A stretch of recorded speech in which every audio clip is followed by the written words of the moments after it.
নীরবতা।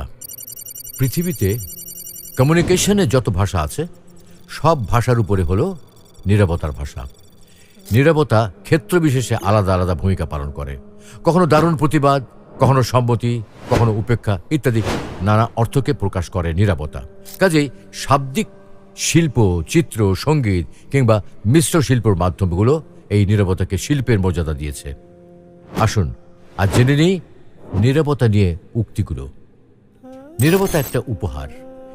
এর সারমর্মকেও মূল্য দিতে শিখুন। না বুঝে কথা বলার চেয়ে বিষয় বুঝে শান্তভাবে কথা বলা ভালো। কখনো কখনো নীরবতাকে কথা বলতে দেওয়া ভালো। যখন কষ্টটা সীমা ছাড়িয়ে যায় তখন মানুষ কাঁদে না, চুপ করে যায়। নীরবতা মুখ থেকে নয়, মন থেকে প্রয়োজন। যে কলসি অর্ধেক পূর্ণ তাতে বেশি আওয়াজ হয়, যাকে আমরা বলি খালি কলসি বাজে বেশি। কিন্তু